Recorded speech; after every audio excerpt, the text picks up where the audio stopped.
Welcome to episode 2 of Lifting with MS.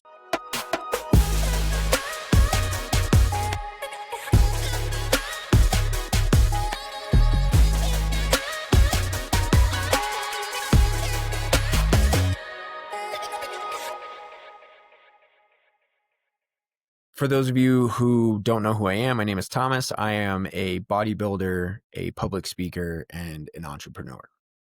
If you tuned into episode 1, thank you. For those of you who gave me feedback on that, thank you.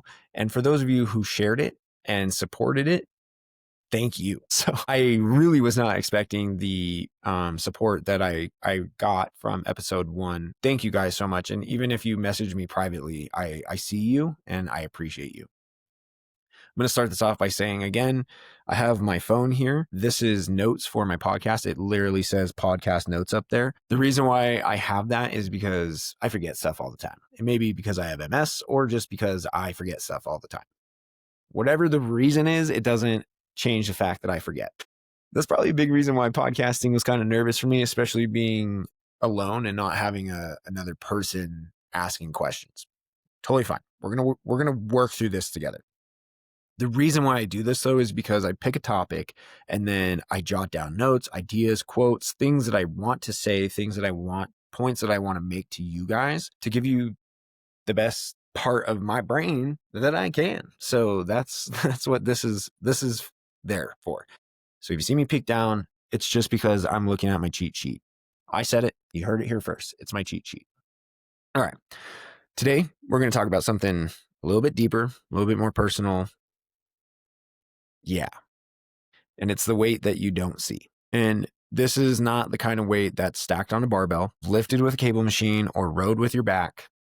It is the weight that is carried with your heart and your mind. The first topic that I wrote down that I wanted to talk about is about my social media, because there is an entire side of my journey that does not make it to social media enough. And there's actually a reason why. We're going to start that off by saying that I am not here trying to be better than anybody else. I am not trying to disregard anybody's disabilities, limitations, or the things that they cannot do or have been affected by with MS or any other kind of disease. Now, when I first got diagnosed, I did what a lot of others do. And I went online and I started looking at MS, and I started looking at all these different types of therapies and all these different types of medications and people living with it and life expectancies. And I did that. And the one thing that I can say is I walked into a buffet of negativity. I'm just going to be blunt and I'm going to be honest. In my experience and in my personal journey, I got hit with a buffet of negativity. I saw so much stuff about people not liking their life, people resenting their body, which I get it. There are days that I resent my body too, but I'm just saying it was endless. It was just continuous of all of this negative stuff. And I did not see a lot of hope. I didn't see a lot of positivity. I didn't see a lot of passion. And that's why my content is the way that it is. That is why I have my platforms more. Look at the things that I'm doing. Look at the things that I'm accomplishing. Look at how happy I am. Look at the vibe that I carry in the room that I walk into, because I'm trying to balance out the other side, the side that I saw, my first impression with this. I guess what I'm saying is, yes, on my social media, people see the smiles, they see the progress, they see the gym, they see the stage, they see the motivation, they see all of that. But what they don't see are the days that I wake up so exhausted before I even move. The mornings where the motivation is not enough. And when my body and my mind feel heavy, I don't post that enough. I don't talk about that enough. And that's why I'm doing this, because I deal with it too. I do. People hear about chronic fatigue. People hear about MS fatigue and all this stuff. And I've talked to people who don't have chronic fatigue, and I've talked to people who don't have MS fatigue or whatever. And they're like, yeah, but I get tired too. And I'm like, cool. So that's like the top of the fatigue thing is the tiredness. Okay. Imagine, the only way that I can explain it with my experience is, imagine like a bodysuit just filled with like just wet sand. Okay. So that is it's just holding you down. It's just heavy. So when you're laying in bed and you just have all this wet sand holding you down, rolling over, it takes a lot of effort.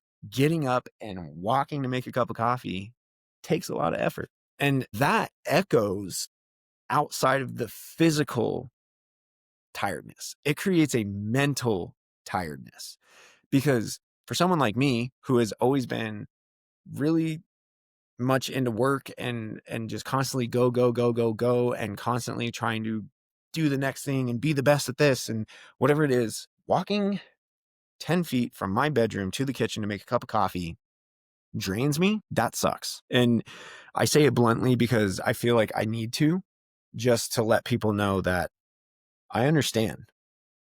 I go through it too. There are moments where I have looked in the mirror and asked, who am I? Is all this effort that I'm putting out there and all this effort that I'm doing and all this work that I'm putting in, is it even worth it? Like, I've asked myself these questions, because I can tell you right now, it is a lot easier to just not. It is. I used to define myself with like how strong I was by how much I could lift, or how consistent I was, or how many hours I could work, or just things like that. But the one thing that MS made me face was reality. The strength has to be more than the muscle. And when I first got diagnosed, I went through like this weird like identity crisis, and I felt like the person I was becoming or was working towards just stopped. And they kind of did. You go from chasing this progress to just like trying to maintain some days. And that really messes with your head, especially when you're used to pushing limits and not really like backing down. But over time, I realized that losing who I thought I was gave me space to rebuild who I'm meant to be. Okay. I'm going to say that again. Losing who I thought I was gave me space to rebuild who I was meant to be because of my diagnosis. I started to understand that my purpose was not just about lifting weights. It was about lifting others up with my story, with my journey, with my passion, with my all of that, my pain. And to show people that even when life changes your path, you still can create meaning out of the mess. Like 100%. And let's be real, mental health is not talked about enough in society, and especially in the fitness world, in my experience. We all talk about discipline and motivation and grind and grit and just, F your feelings. And what we don't talk about are the days where the motivation and discipline feel impossible and are not there. Because even if you don't have MS, you have days like that. We all do. And there are days where I truly feel frustrated. I feel angry. I feel defeated. And as I said before, I resent my body and I question it. I question all of it. I question if weighing my meals out every day is worth it. Is going to the gym 5-6 times a week worth it? Is doing cardio when I have zero desire to do it worth it? And if I can answer that question, it's yes. Yes, it is. It is worth it. Because during this last prep, the one thing that I kept telling myself when I was going through my moments of discomfort is, it is so tiny. That moment of discomfort is so small compared to the goal that I have at hand. So small compared to the impact that I'm trying to make. You think about like a drop of water. It hits the water. That one tiny drop, makes multiple ripples. It doesn't make one ripple. It makes multiple ripples. So if you think that one moment of discomfort as the drop, it ripples, okay? It ripples. It impacts others when you get through it. When you get through that moment of discomfort, impacts things, okay? And I started to like really treat my mental health the way that I kind of like treated my physical health, and I started training my mind. This is something I wrote down that it's extremely important to me, and it's something that I really want you guys to understand. You can't build muscle overnight, which means you are not going to build your mindset overnight. It takes reps. It takes self-talk. As weird as that sounds, It takes self-talk. It takes gratitude. It takes reflection. It takes sometimes just slowing down. Perfect way that I can explain this to you is people don't embrace emotion enough.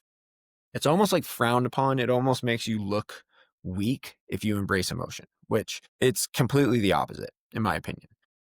If you can fully embrace your emotion, I think that means that you are a strong individual and you are strong in who you are as a person. You are confident in who you are as a person because you're able to embrace your emotion. Now, going back to the reps part with the mind, think of it like this. When you walk into the gym and you see a treadmill, you don't just look at the treadmill and go, that's a treadmill. And then you start losing weight or you start gaining endurance by looking at it. And then you look at the elliptical and you're like, oh man, it's an elliptical. The rower.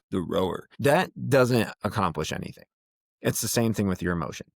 You see happiness. You go, oh yeah, that's happiness.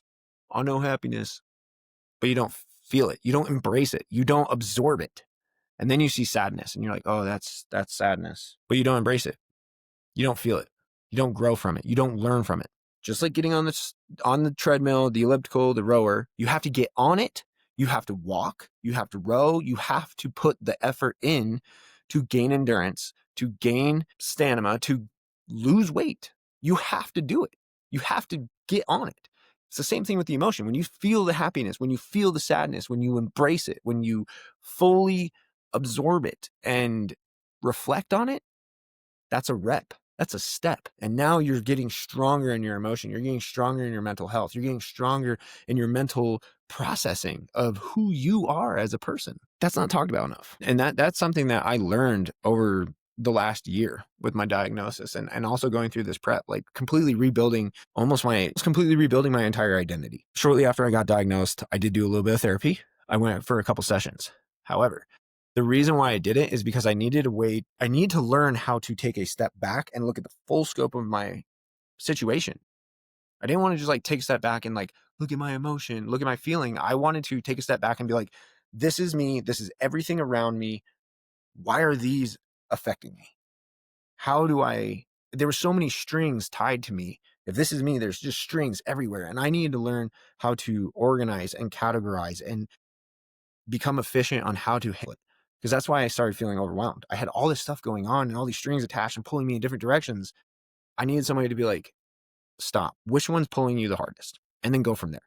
So that helped me a lot. Now, currently, the way that I do like my mental health exercising is journaling. Journaling. Like, but I do it through like poems. And I'd be more than happy to post some of my poems or share some of them on here.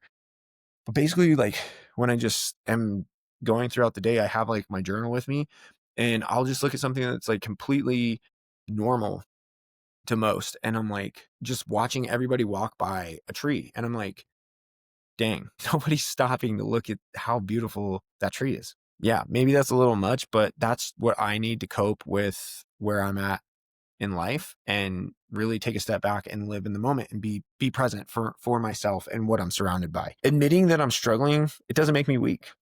It actually just makes me human. And that's something that I want everybody to remember. I said it in my first episode. It is okay to not be okay. It is okay to ask for help and it is okay to rest.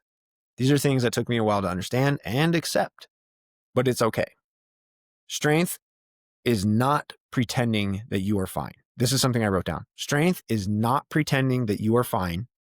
It is having the courage to keep going when you know you're not. I'll repeat it. Strength isn't pretending you are fine. It is having the courage to keep going even when you know you're not. The one thing MS did give me that I've never asked for, and I try and share with everybody, is perspective. It forced me to slow down and look at life completely differently. It made me realize that my story actually could help people. It made me realize that my pain could become my purpose. And the one thing that I did with my perspective that really changed almost every angle of my life was instead of asking why me, I started asking what can I do with this? Instead of asking why me, start asking what can I do with this? We'll put this in MS terms. The days that I have to use my cane, what can I do with this? The days that I feel so heavy and fatigued and down, what can I do with this? Because getting up and making a lovely dinner for me and my fiance, that's huge. That's an accomplishment to me, because I'm like, I know how much that took for me to do that, and I did it. I felt like crap. What can I do with this? You can take that into a lot of things in your life. Stop asking why me and start asking, what can I do with this? The more I have shared, the more I have connected, the more I have traveled, the more I have interacted with people who are facing their own challenges, their own invisible battles, their own traumas. Like, I have had people tell me some stuff about their life and their story that just blows my mind. And to see them continue to grind and grow and build and believe in themselves is huge. And a lot of people tell me, like, I'm inspirational and you're so inspiring, and I appreciate it. I do. But you are inspiring too, because the days that I have struggles and the days where I don't know if all of this is worth it, those conversations and those people pop into my mind and remind me why I'm doing this. Because, like I said in the beginning, when I got diagnosed, I could not find a lot of this. I could not find a lot of people willing to be completely vulnerable and also show their success and show their passion for what they do, even if there's pain in the process. That's why I chose bodybuilding, but I do it with a smile. I do it because I love it. I do it because I love who it has made me become and continue to grow into this individual that I never thought I could be. So again, it's not why me. It's what can I do with this? So if you're listening to this right now and you feel like your life is put on pause or it has changed paths and you're carrying something heavy that no one else sees, you're not alone. You're not alone. Know that your worth is not tied to what you can do. It is tied to who you are. And you need to build a strong relationship with yourself and love yourself unconditionally, regardless of your flaws and the things that you have gone through. And if you need help, you need help. You don't have to have it all figured out. I don't have it all figured out. I don't know anybody who has it all figured out. You're not going to be perfect. No one is. No one is. And you just have to keep showing up. One rep, one day, one step, one breath at a time. Show up. Thank you for listening to episode 2. I know it was a little bit longer, a little bit more in depth. If this message did resonate with you, please share it. Send it to somebody who needs to hear this. Follow me on Instagram, Lifting with MS, and let me know if there's a topic that you would like me to talk about a little bit more. If there's questions that you have regardless of what I've gone through, what I'm continuing to go through, how do I deal with things, message me.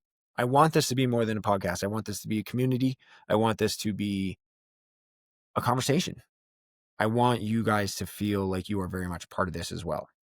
The next episode, I'm going to be talking a little bit more about my training, my recovery during my flare-ups, what I've learned through trial and error. How did I adapt, with symptoms and just mental barriers and things that happened to me during my prep, and not giving up, because there was one moment where I thought I was going to, but that's for the next episode. Until then, remember, we're all lifting something. Some weights you can see, some you can't. But either way, keep lifting.